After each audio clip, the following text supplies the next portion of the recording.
Well, Phil Collins, welcome to Countdown, welcome to Australia. You have the hottest single in England at the moment from the album, In the Air Tonight. I never really thought of you, even through the Genesis period, and even the latest album, I mean the last album, Duke, of you being a solo artist. I never imagined that. Well, I think it's since Peter left, you know, and I started doing the singing as well as the drumming, I think it's... I've become more aware of doing... of the importance of sort of, I mean, just the fact that I've got better singing in Genesis. I mean, the last couple of albums have really drastically improved vocally. And I just started writing songs rather than just playing. And I also, I mean, about 2 years ago now, I got divorced, so I actually was on my own at home, as opposed to having the kids about. And so, therefore, I had an awful lot of time on my hands, so I bought an 8-track studio and went upstairs and put it in one of the bedrooms and started work, you know. And I've always played keyboards, but I got better and better at it, to the point where I was writing more and playing drums less at home. Yours sounds like a big production. Yeah. I've got to say that. I mean, the album is superb, but it sounds, even In the Air Tonight with the drums and everything else, yet basically it's sound-wise, I mean, a lot of trouble was taken over it, but, and it did end up costing a lot of money. I mean, it wasn't the fact that it was, I mean, I thought it was going to be very cheap because of the way it was being done originally. But, you know, as time went on, I mean, I got the musicians on, I mean, the Earth, Wind and Fire horn section.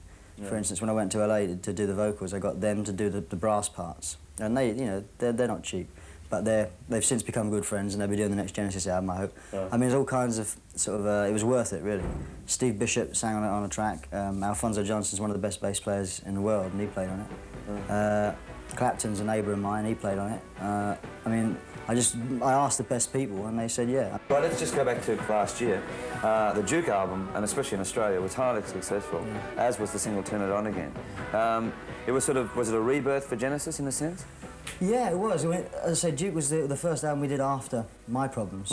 And we took about a year off, really, because I had to sort myself out, and during which time Mike and Tony did their solo albums. So when we came back, we found that we didn't have much material.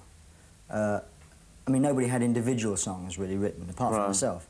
Tony and Mike had used theirs on their own album. And it really kind of forced us into a position of writing as a group. Which we used to do a lot, and then we didn't do for a while around and then there were 3 period. And Wind and Wuthering. And then suddenly, with Duke, we realised that, you know, it was good fun, you know, like this is what the essence of the band was, to sort of get one man's opinion pitted against another. And so Turn It On Again was a classic example of that, a group-written song. All right, what about a possible tour of Australia with the group? Oh, there's a very strong possibility. Either later in the year or the very beginning of next year. I mean, because we'll probably split the touring up into 2 sections.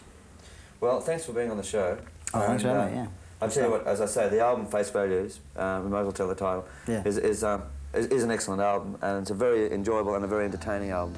And In the Air Tonight is already turning out to be one of the classics for this year, so congratulations.